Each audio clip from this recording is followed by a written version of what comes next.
Good evening, and thank you for joining us. On behalf of the University of California, San Francisco Alumni Relations Team, welcome to our webinar titled UCSF Student Life Experience During COVID-19.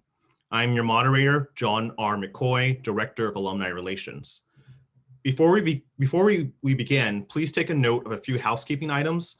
This webinar is being recorded and all microphones, besides our panelists, have been muted.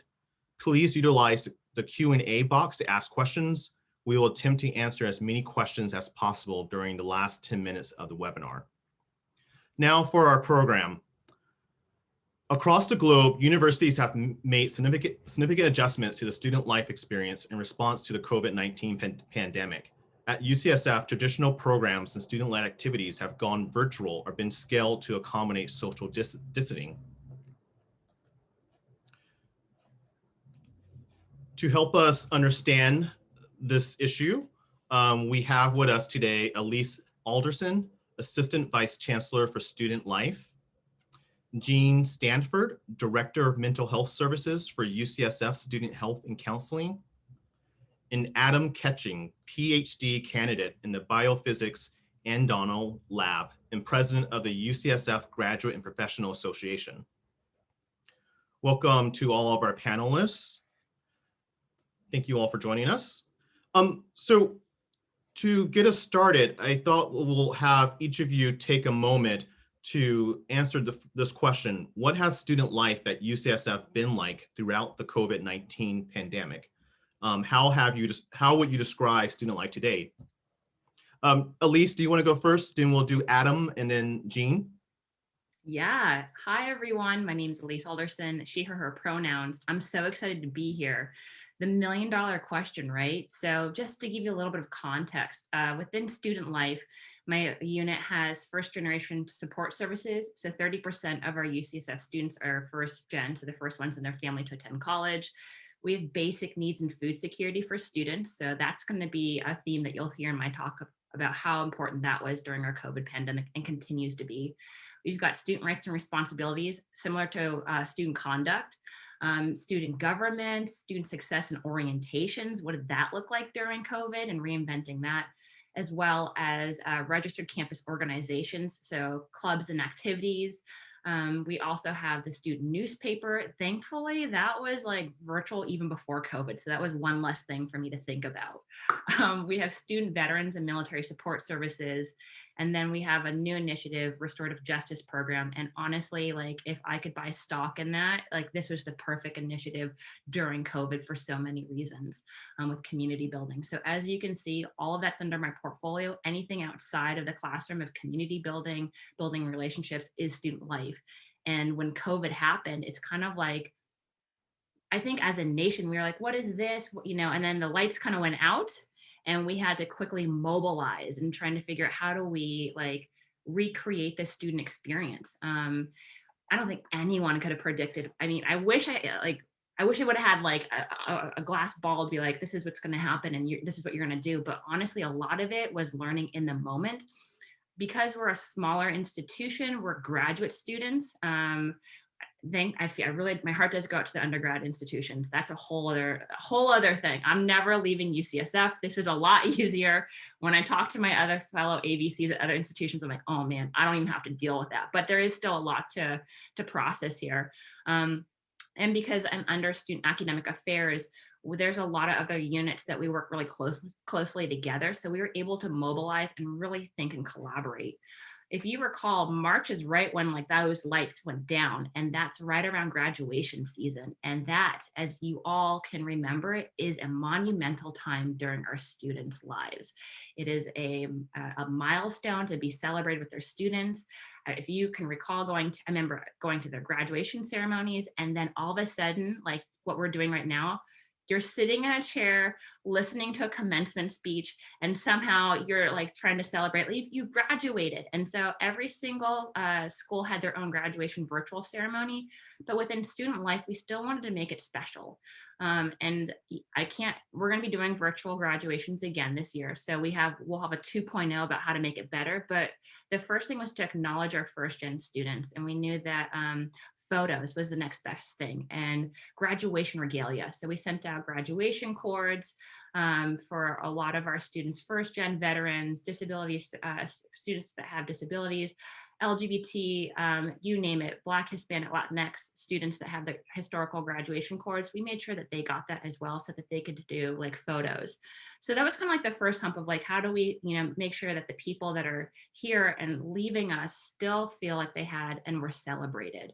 And then as this is all unfolding with COVID, basic needs and food security is under our unit. And every Thursday, we have something called the Student Food Market, and we give fresh produce food to students in need at no cost. And in the beginning of COVID, I mean, like no one knew, I mean, we knew what it was, but we didn't know like, like how contagious was it going to be? How safe could it possibly be with still making sure that our services were open? So out of everything under my portfolio, the only thing that remained in person was the Student Food Market, and we had to change it right away. We had to literally, we had the social distancing, we had the grocery bags at the front door, they would take it and run, and there was little contact, but we had to make sure that our students had food.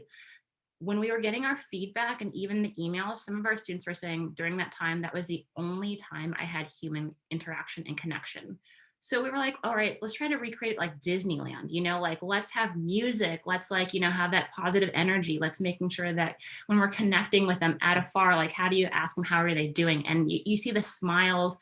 But it was hard because, the staff members that are in my unit, like they came into this profession because they love connection. And then all of a sudden we had to stop that connection. No more hugs, no more, and that's the hard thing. When you see someone who's really struggling, you learn how to do really good air hugs, right? But making sure that you're connecting with those students. So the Student Food Market was the one thing that we've been able to, and we continue to do. We see on average between 150 to 275 students in a 2-hour period, both at Mission Bay and at Parnassus. With basic needs initiatives, we were collaborating with student health and counseling as unfortunately some of our students were testing positive with COVID. We wanted to make sure that we're taking care of them holistically. So if you have to self-isolate or quarantine, you can't go out and get groceries. So we, out of our initiative, we were able to give funding to students so that they could have, Grubhub delivered or groceries delivered for the 10 to 14 days. And that came out of our budget that we received from the state. And that was a good way because you would talk to the students, either on Zoom or through, email, communicating like, how can we make sure that your basic needs are still being met? And working with student health and counseling as well.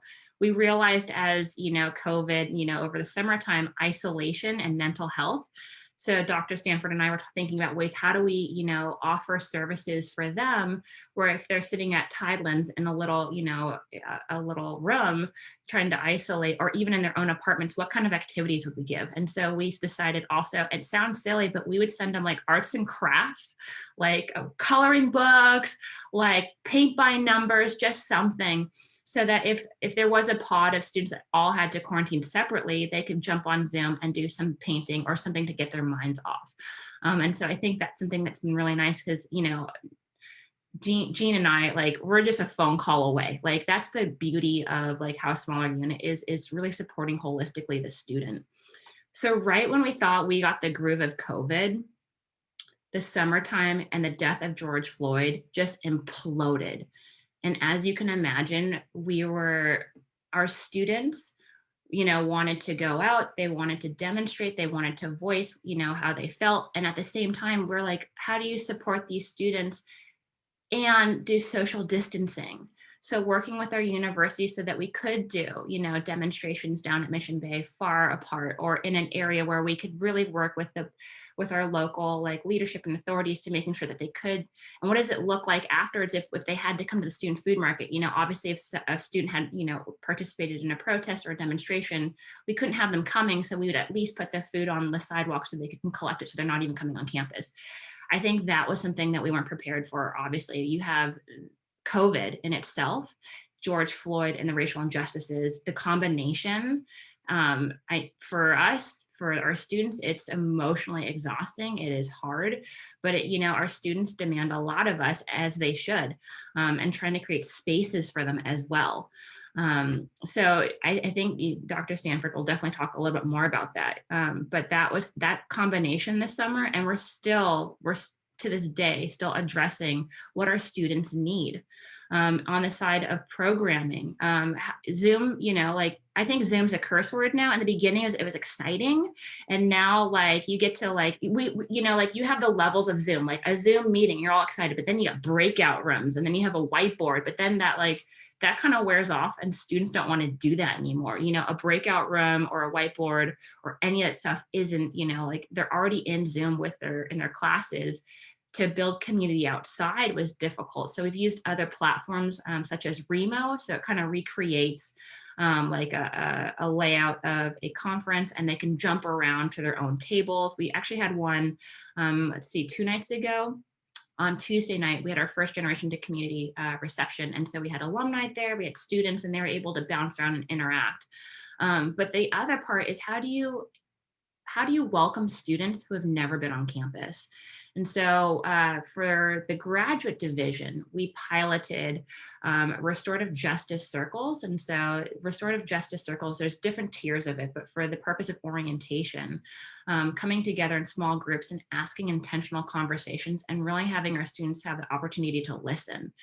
With orientations, obviously, I mean, you get a lot of information, but then you don't get to really interact. And so we wanted to make sure for the graduate division students, because that was what they wanted to pilot, was how do you create some spaces where they really get to know each other and ask those tough conversations so they land on a foundation. Every school is different in how they did their orientations.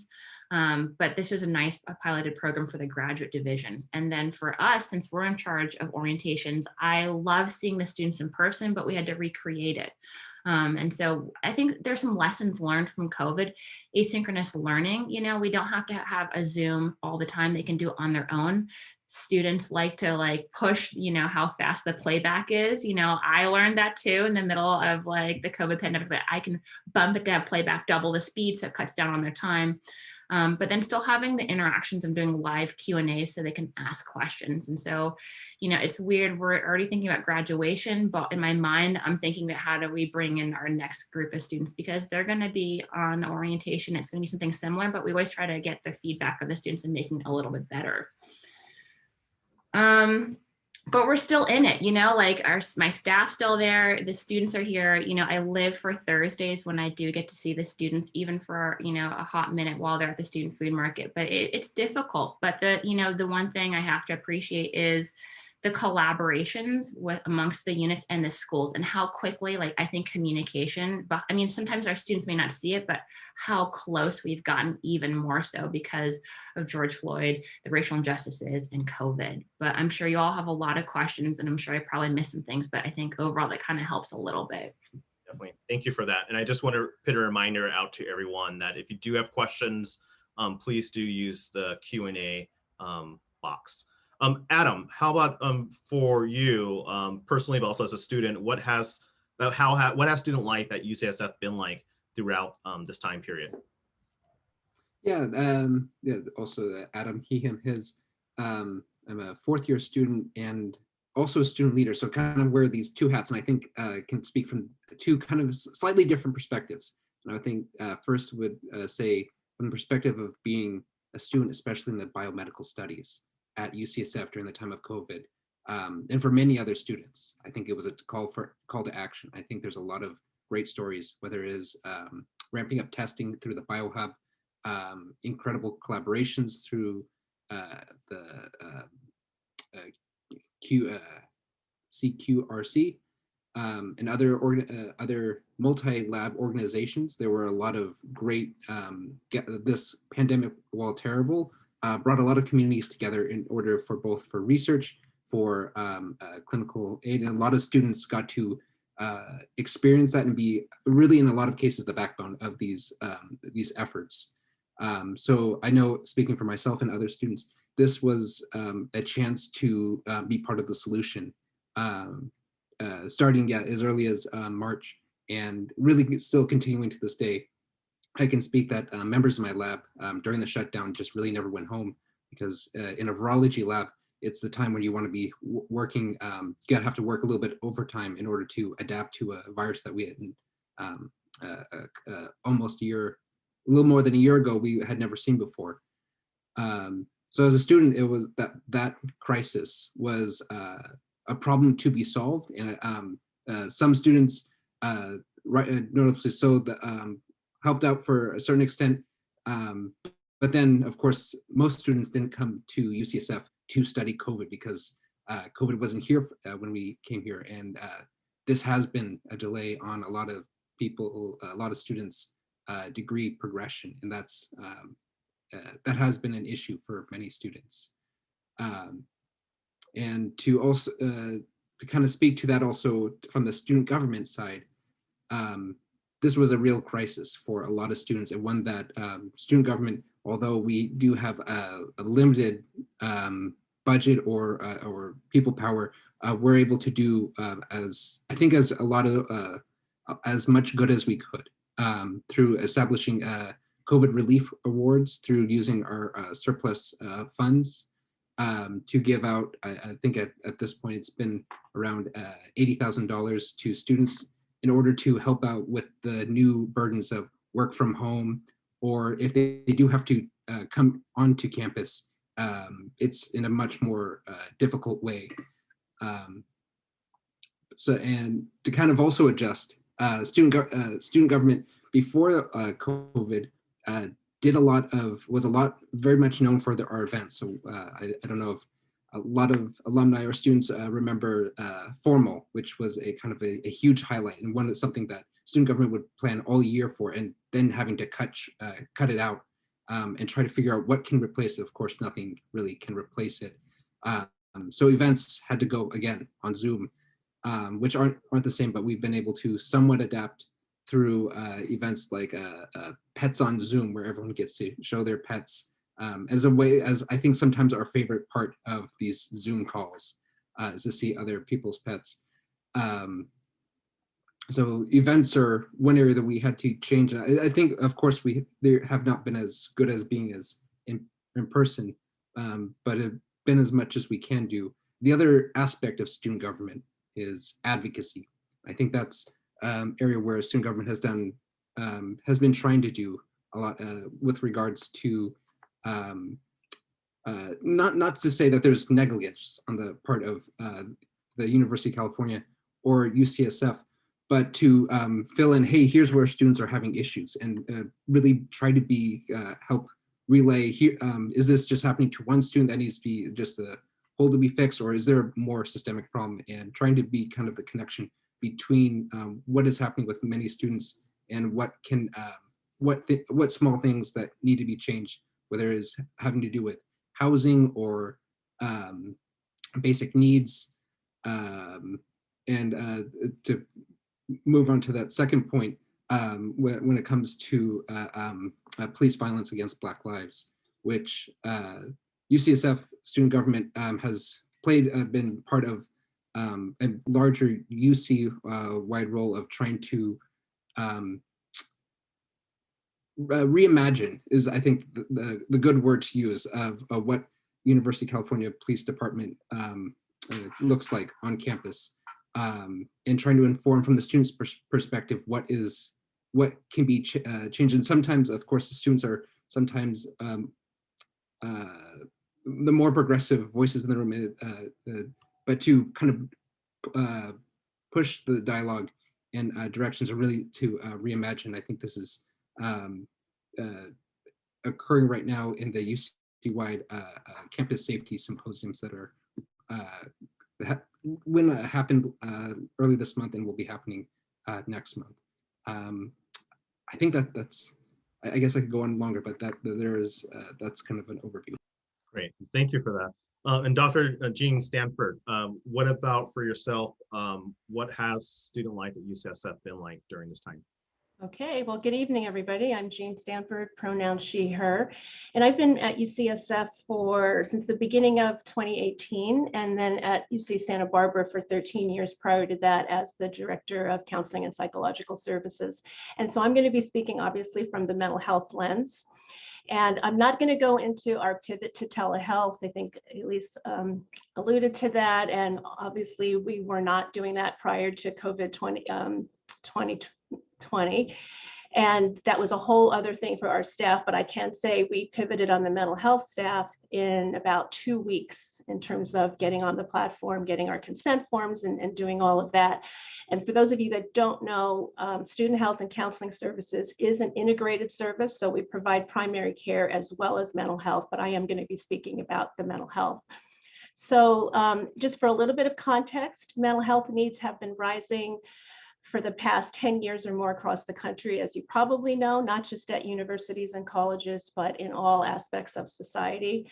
At UCSF in particular, there's been a 40% growth in the use of mental health services in the last 5 years previous to 2020.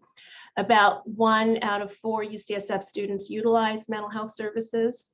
And with that as the backdrop, and again, just a brief backdrop, last June had 25% more appointments than we had at the same time in 2019. July had 43% more appointments, and August we went back to about 21% more than the previous year. We've also seen a rise in suicidal ideation prior to 2020, and then about 20% is measured by a screening instrument for those that come in for services. And we believe this is because of successful outreach effort, reduction of stigma, and all the pressures that people are experiencing. So to talk specifically about last year, COVID and the racial trauma brought in even more students and learners. We saw increased utilization by all of the schools and programs during COVID last year. Prior to COVID, the top presenting concerns were about anxiety, depression, and trauma. During COVID, the concerns were also about anxiety, depression, and trauma, but more specifically related to fears of contracting COVID, their parents getting COVID, learners getting COVID, actually having relatives die from COVID, witnessing or being the target of a racial attack, or maybe a family member was attacked, vicarious trauma from the protesting, and also just from watching social media can be very traumatizing. Depression from having to change plans, being on lockdown, lack of privacy, having to care for family, having classmates who were striving in the lockdown, right? That was really stressful for some people to not be okay, or to not have privacy, or to not have family that they could go to. And then seeing, we've all heard those stories about people who, were learning new crafts or painting or doing whatever they were doing. They were just having this marvelous time, right? So that was difficult for people. The loneliness that led to depression from the isolation, having to explain why Black Lives Matter, hearing racist comments in the labs and classrooms, or not hearing anything at all. That was many times very disturbing, and people would come in and talk about that. Black and Indigenous people of color students or BIPOC not being able to concentrate or study due to the murders and the police brutality. There was anti-Asian violence, which is going on right now, I want to say as well. We've had some students experience this just in the last couple of weeks. And so the anti-Asian violence and sentiment affected many of our students and learners. Professional students became depressed over their loss of clinical placements and rotations, fears of losing skills that they were just learning, right? And those who were graduating wondering if they could even get jobs. There were licensing exams being postponed. As you all experience, I think all of us experienced this, but you can imagine when you can imagine as a student, what that's like when this is what you placed your hopes and dreams on. So just all of the uncertainty of 2020, learning to cope with the delays. I think it's amazing that any of us survived the racial trauma, the police brutality, the deaths. Do you remember the Red Sky Day in San Francisco Bay? And we all just continued as if nothing was going on. I remember doing therapy. I'm doing therapy from my home and looking outside and thinking, this is ridiculous. Why am I working just as usual when the sky is red and we can't breathe, right? Then we had the election violence, and in January of this year, the insurrection at the White House. So it's really been a lot. And the thing about mental health is it affects all of us, right? It's not whether you have a diagnosis or not. Every one of those things that I talked about affects our well-being and how we're coping and what we're doing. So it's not something that we can separate, or we can't separate it out. It's like some of us, you may not have a broken arm, but you're still experiencing all of those other things that I just talked about in one way or another, and all of the inequities. We have had students doing therapy from their cars because, you know, they don't have the privacy in their apartments, or they're living with their families and they're in a one bedroom with, you know, 5 or 6 people, right? And then some people were in lockdown in a mansion with 4 and 5 bedrooms, right? For 3 people. So a lot of inequities were brought to bear. Some of the ways that student health coped with that, was helping students cope with that. We offered additional groups for BIPOC students and for their well-being. We participated in the healing circles that Alece was talking about. We partnered with Student Life for students who contracted or were exposed to COVID and needed to isolate. We actually kept students in counseling longer with us, whereas before we might have referred them out sooner. Right? So telehealth has been the silver lining, especially as people began to get some of the supplements that Adam talked about and fix their Wi-Fi, or, you know, upgraded their Wi-Fi and their technology. Everybody got used to working from home. More folks have access to counseling now with telehealth. And then we tried to help students connect with each other through whether it was events or just ideas that we put on our website. Now in 2021, there is some more hope with the vaccine. There's more hope that things can get back to normal. There's more understanding about what's happening with the virus, but there's also still the grief and loss and trauma. I don't know the percentage of those of you that have lost someone or know someone who's lost someone, particularly with COVID. You know, I certainly have, my office has, many students have. That's a lot of loss. And then the loss of some people's dreams and hopes, as well as the loss of their family members. So there is hope. Recovery seems closer at hand. We're still needing to end and systemic racism and oppression, but there is more light being shed on this issue, which is a positive thing. And we have to have accountability and keep our foot on the pedal. I think I'm going to stop there. I have some lessons learned as well, but either I could do that now or later. Let's integrate them into the discussion questions that we have. But Okay. thank you all for providing that overview. So for the first question we have is, you know, has there been areas throughout the UCSF student life landscape in the GPSA programming that has been more malleable to the COVID-19 policies that have been, the institution has put in place? Are there things that transferred over better than others?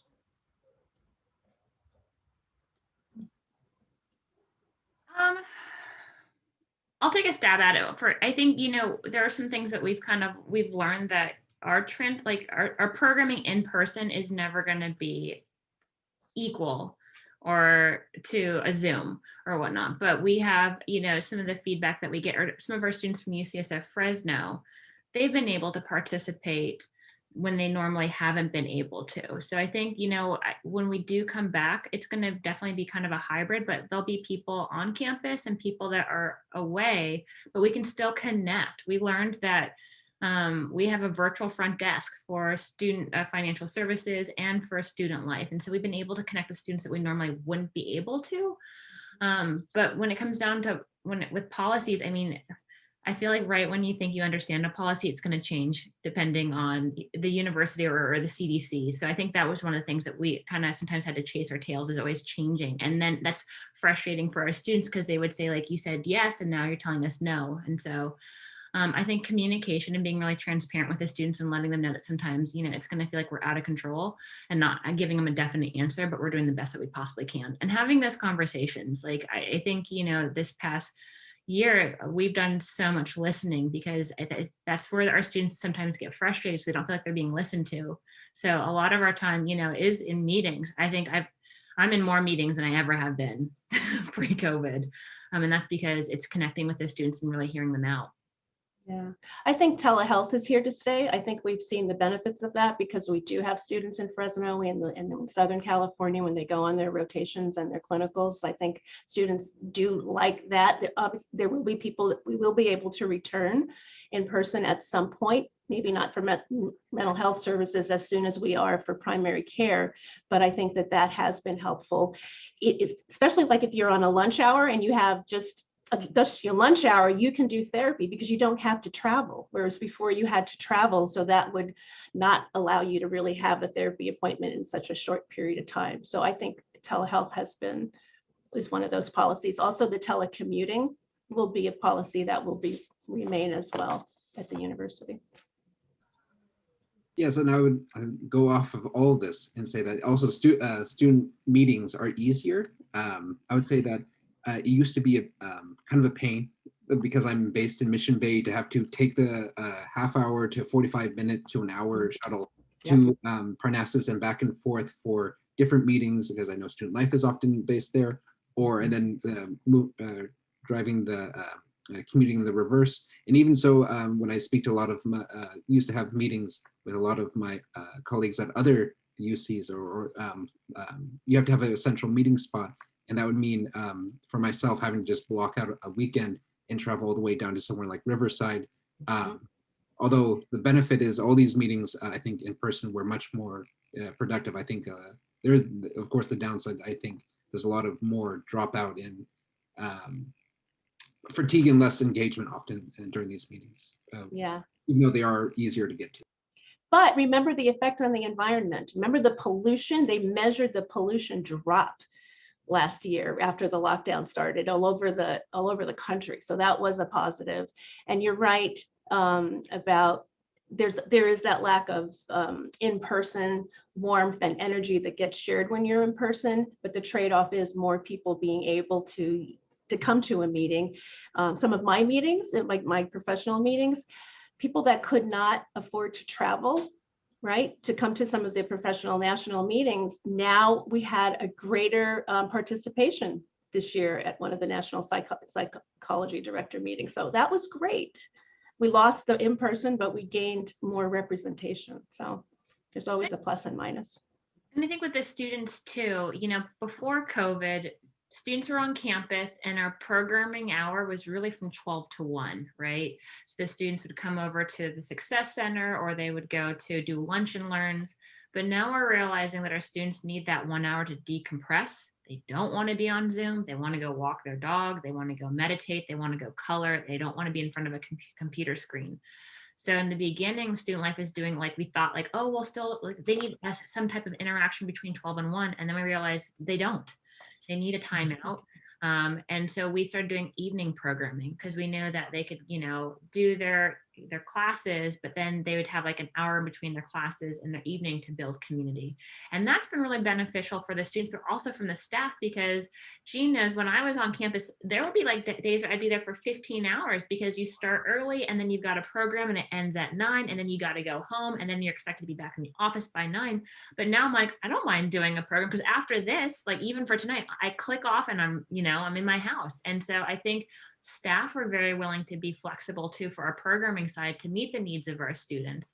And we've asked our students, we would have an hour-long program. Does it really need to be an hour long or can it just be 15 minutes, And I think that's kind of how we repurposed and rethought about time. Even for our meetings with students, we would have a first gen, leadership lunch and learn. And then we were do we really need an hour now? I think we can get everything done in 30 minutes. But then there's that trade-off. Sometimes you lose when you're in person, that warmth, that connection, the ad hoc kind of conversation. And sometimes you get down to the bunny hole of just doing business. But as staff, we need to remember that, how are you doing, Adam? You know what I mean? How are you doing, Jean? And making that that time and those connections. So it's a balance, Thank you all. What about guiding principles and strategies? What guiding principles and strategies did UCSF Student Life and the GPSA rely on when developing programming and services and engagement opportunities throughout this academic year? I'm going to say some of the principles that we utilize both in student academic affairs, but also at least with the parts of the mental health and student health, community was a big principle, right? How do you build community? How do you keep community? And then Alece has been speaking to how do you create community, especially for the new students and learners that were joining us. I think innovation became a principle for us in student health, because how do we reach people? How do we talk to people? How do we do the business of therapy, particularly our groups? And keep people connected. How do we do that in a new way? So we came up with different programs and Padlets and, different writing spaces and things like that. I think another principle for us, all of us really, was justice. How do we have social justice, racial, economic, professional? As you all know, some schools at UCSF are better resourced than others. And people were watching that, right? Who can afford what? Okay, so, oh my God, somebody's trying to reboot my computer. Oh. This is normal. Okay. And the one thing I want to say, in case I get booted off, humanity. And I have fought for this every meeting I'm in. The self-care, the self-compassion, taking breaks. Zoom fatigue is real, right? Audre Lorde, self-care is political. It's not self-indulgence. You have to take care of ourselves. Never more, I thought, I always talked about yoga, meditation, running, exercise. Guess what? It was so, so, so important in COVID. It still is. All the basics that we learned, eating, good diet, right? Exercise and sleep. Those are the things that have been missing in COVID, unfortunately. People aren't sleeping, as you all know. People aren't eating healthy necessarily. We're trying with the food market, right? But all those basic things, not only was it a principle, but it was also a lesson learned. If you didn't learn about self-care prior to COVID, I hope you're on the wagon now, okay? I hope you are really, really, really taking care of yourself, and that includes self-compassion and compassion for others. That's some of the lessons, and again, I don't know if I'm going to get kicked off of this, but that's some of the lessons that I'm hoping that people have learned, as well as a principle that we live our lives by personally, professionally, and as a university community. I thank you for sharing. I think that's beautiful the way you put it. Self-care is important. So thank you. Okay. Anyone else wants that question, or we can move on to another one? Yes. Okay. Go ahead, Adam.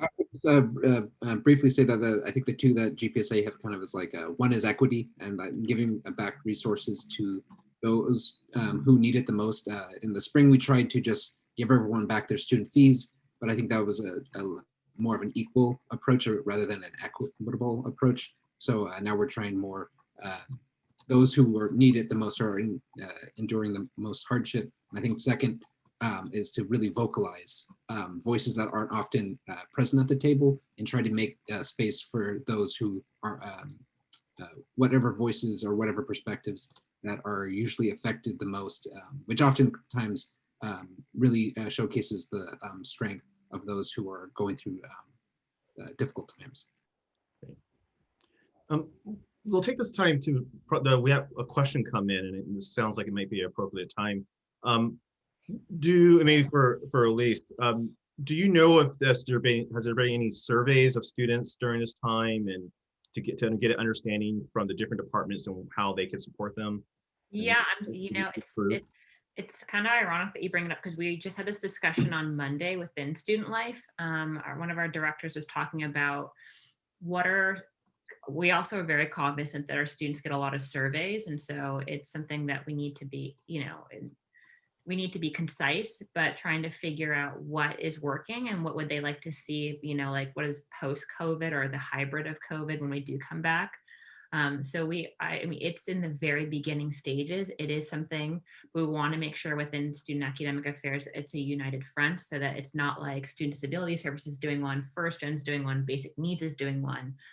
We definitely get feedback from our students. They are pretty vocal about what's working, what's not working, but every couple of years, we also do a student services a survey, but that's not scheduled, I think, for another year. But we are looking at it on actually Monday with my team to think about how can we create one so that we can send out. But we also need to make sure that we're not duplicating efforts of the schools. So that's the other thing, you know, with UCSF, we're student life, but every single school has their own unit. So we want to make sure that if we are doing something, is there lessons that we can learn from them so that the students aren't feeling like another survey, but it is something that we're very aware of. Great. Thank you for sharing. The next question talks more about student help and the counseling team and supporting students during this time. And speaking of that, are there collaborations across departments in the UCSF communities that's worth highlighting that alums and others might love hearing about? All our collaborations are worth highlighting. What are you talking about? Perfect. No, I think we've already been saying that. Student life, student health, we work together. I personally work with all of the schools, grad div, and all the professional schools. We have a student of concern committee. We make sure everybody's okay. We have a community of care. That was pre-COVID, but certainly during COVID, that's continuing now. We've seen more students in distress. So that's already the distress part. But in terms of the positive part, I think Student Life does a lot of positive programming. Yeah, and I think in the beginning for our first generation students, we have a collaboration with Student Health and Counseling to talk about imposter syndrome. But what does it look like imposter syndrome during COVID? Mm-hmm. And that was a lunch. Again, we did a lunch. Now, you know, next year it's going to be a dinner, but just something for our students to kind of think about. So there's been a lot of, within student academic affairs, we are able to mobilize pretty quickly with collaborations. And I think one of the things that we learned halfway through however you want to measure the timeline is really listening to the students and what they needed. Because in the beginning, we were so reactive, like, I think they need this, we should be doing this. But then as we were talking and listening, and student government and our student leaders, letting them tell us what they need and trying to figure out how we can make it happen. Sometimes, obviously, you know, the request of I just want to have a session in the library so we can have group therapy. And we're like, we can't, we're in COVID, no one has vaccines, you know, and that's hard, you know, to break that news, but we are listening. We try to figure out what is doable, but I think relying on our student leaders has been instrumental, making sure that we're able to provide those collaborations and those services. Thank you. How about, you know, and Dr. Stanford, you touched on this, talking about the importance of self-care, but you know, what about the other lessons we've learned from this time period, and how would that help us shape the future of our organizations, but the UCSF community? Mm-hmm.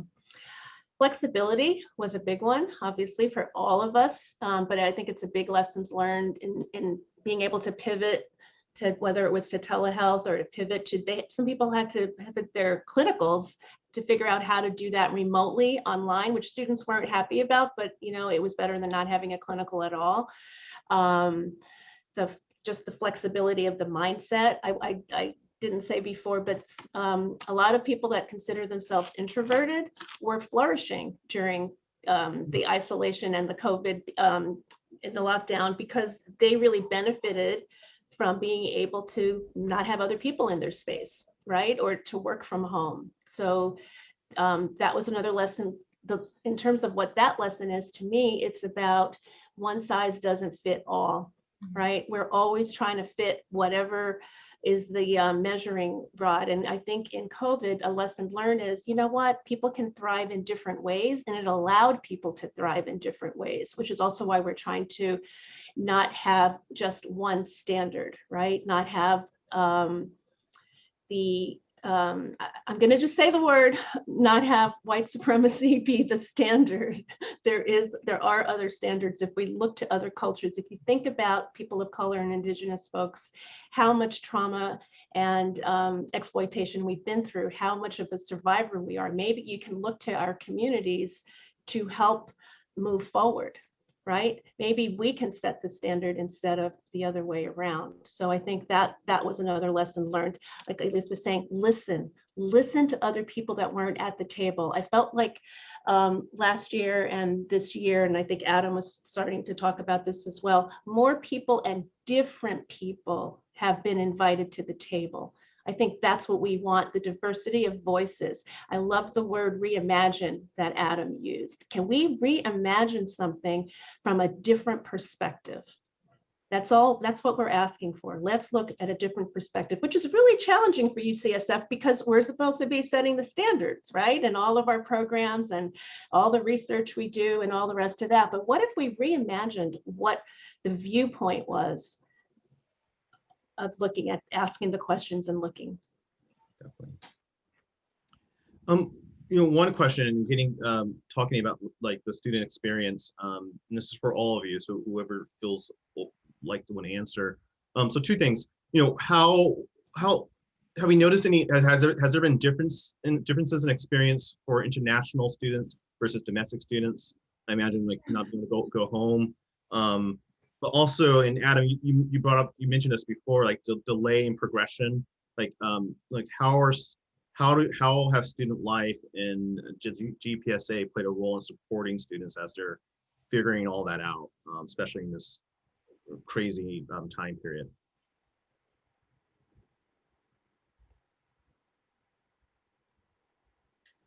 Adam, you're on mute. Oh, sorry.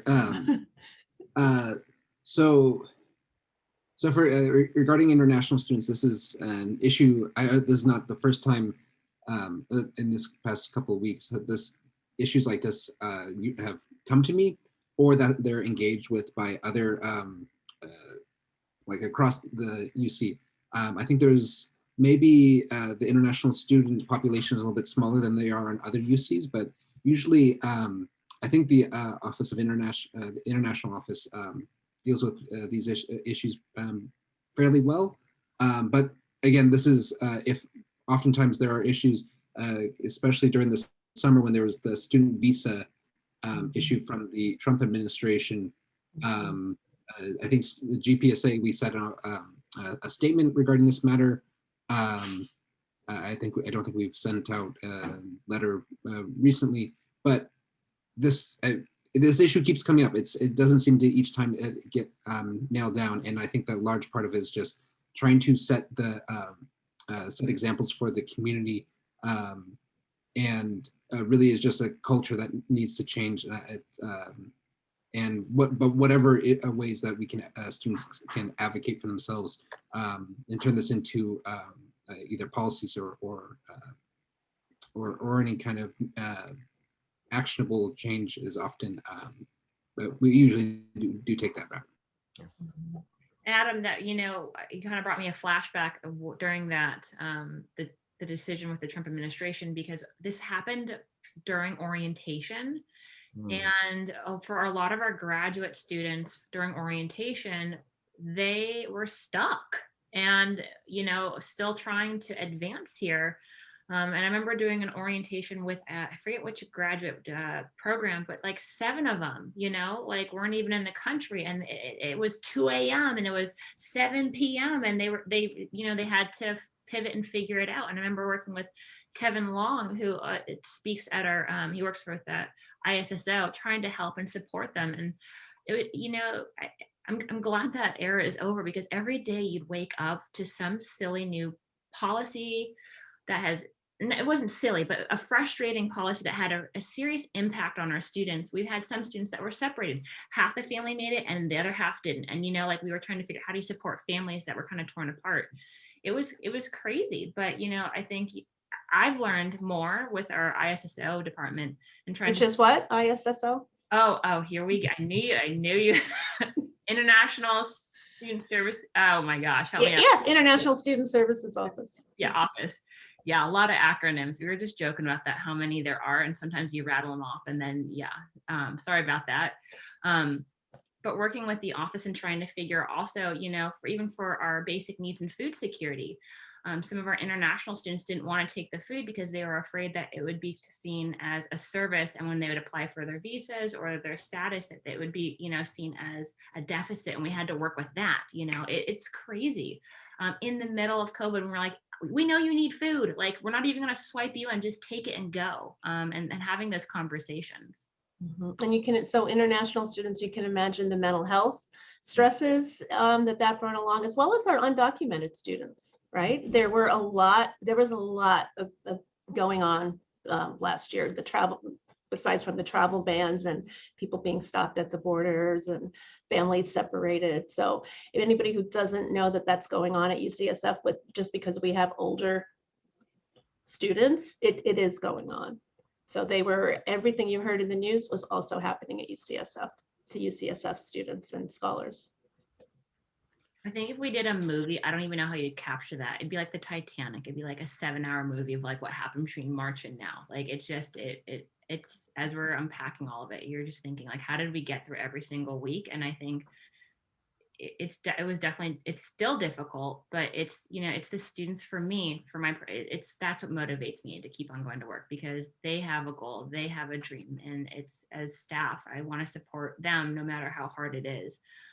Even when sometimes we're seen as the enemy, like they're frustrated with us, we still show up because we care. And, eventually our students realize that it's not us, it's sometimes the situation. But I think having that conversation, that dialogue, it has been a trying year in higher education. And it is, people are trying to justify going to a university and then spending all the money and doing it in their home, and so Adam alluded that we had to return some, like the students wanted, it wasn't huge, but like giving some of the service fees back or whatnot. But that's not just at UCSF, it's across, the UC system. So right. Also a reminder that, and our alums certainly know this because you are one of us, in terms of the high achievers that come to UCSF, the high achievers that have graduated from UCSF, the expectation is I can perform up here. It doesn't matter what's going on. It doesn't matter that I'm learning in COVID. It doesn't matter that, my parents, I'm talking to you in my car. It doesn't matter that no one has done this before, or maybe since HIV time. But guess what? In HIV, you knew how to not contract it, right? You knew what to do. There were ways to protect yourself. So what I do in a lot of my work and talking with students and clients is remind them this, this is a cliche we've been using it, but it really is extraordinary times. And we are living through these times. You are going to school in these times. Some of you alum, you didn't go to school during a COVID pandemic, right? And so I think the students place such high expectations on themselves that helped to unfortunately increase their depression, increase their anxiety, and they couldn't give themselves a break. They just couldn't give themselves a break. And it's so sad. And so I just keep reminding them, everybody's doing the best they can. And think about how resilient we are, right? Think about hopefully we will never have to deal with something like this difficult again. And if we do, we're going to have the tools that we didn't have last January. We're going to have the tools we didn't even have in March or July. Every month we've learned something else. Every month that we've survived, we're learning something else. And each one of us is learning something about ourselves. So I just keep trying to remind people that lower your expectations. It's okay if you didn't learn to play the guitar and paint the ceiling and do all of this during COVID and pass your NCLEX and do this and do that. It's all okay. It will be okay. Thank you for that. So we've received questions from alums about how can they help. What are different ways that alums anyone in the UCSF community can be a part of supporting students? Go for it. Just real quick, even though I just said you haven't lived through or gone through school in COVID, I still think you could be great mentors. The students want to know that they can survive, they can succeed. They can tell you about COVID and you can tell them about how you survived, because I know school was still tough. Just imagine how much tougher it is during the COVID time period. But I think your mentorship, by reaching out to student groups, offering to come and talk to them, when we can, go back to in-person, bringing them food, right? Pizza parties. I have to echo that. Sometimes it's getting over the hump of like, I'm at UCSF, I kind of feel like stuck at UCSF, but what does it look like outside?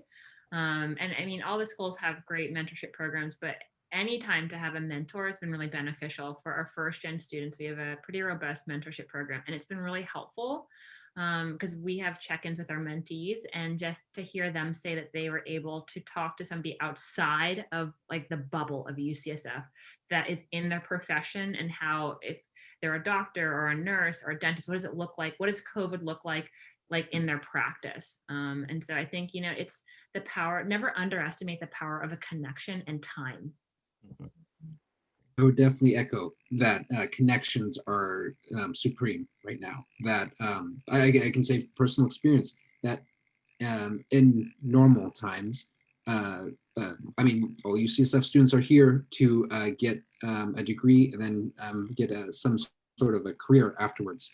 And a lot of this is done through in-person meetings and conferences that have all gone online and don't have a lot of that networking aspect. So that knowing the students, I think, or from what I've been hearing a lot, is that it is just a little bit more difficult in order to figure out careers. So, and I think the Office of Career and Professional Development have done an amazing job of using alumni or people in the Bay Area to figure out what kind of jobs that or careers that students want to have once they leave. But I think the large part is just knowing like what happens after you graduate, because there's a lot of knowledge at UCSF about what it's like to be at UCSF, but always the missing component is what happens after you leave. And I think that's something only alumni can really talk about. And the philanthropy won't hurt either. Yeah. And as a nice plug, thank you. That's a nice segue. So as a nice plug to the audience, that one of the things that the university has put together is a COVID-19 qualified disaster relief for staff and students fund. And it's an emergency aid fund, and that is accessible for the UCSF community. And if you've wanted to support that fund, you can just go to the giving.ucsf.edu website. In addition, if you wanted to get involved with mentoring and other ways of supporting students, I believe it's the Student Life webpage for UCSF, Alece? Yep, Student Life. Or if you know, UCSF, Google me and want to email me directly, I'm happy to support in any way too. So in our final 3 minutes of our program, just kind of a round robin thoughts about, we're approaching a year mark of COVID-19, but also moving into, once again, the spring and an exciting time, graduation. What are type of plans that are coming together for this year's celebration? I know last year was put together pretty fast, but what are students looking forward, the ones who are graduating, looking forward to graduation this year? Right now we're working at, like, this week's project is the diversity graduation, and usually that was held in person. So now we're going to be doing it on a video, so that option, again, asynchronous, so if they want to watch on their own or if they want to celebrate it with us. But we're ordering regalia to start mailing out to students. Each school has their own graduation ceremony, but we do have that central component of however the student is intersected with student life. Definitely. And I also know on the alumni relations team, we're now having the time, we're putting together plans to send out little graduation gifts to all of the graduates. And having the time to do that, it's nice that we can do it before the actual ceremony. That's sweet. And just a reminder, those virtual graduations, I was able to go to some of them last year, especially the smaller ones that allowed the chat to be open. It was so touching. Parents that couldn't come, that were around the world, were able to be there. And so that was so touching for people. So just remember that too, that it does allow more people to attend. Before we close, any final thoughts for the group? Okay. And if not, then I just wanted to thank you all for joining us this evening. Alece Alderson, Dr. Janine Stanford, and Adam Ketchen, thank you for sharing your experience during this time, and please continue to let the alumni relations team and alums know how we could support student life. Okay. Thank you for joining us. Good night, everybody. Thank you.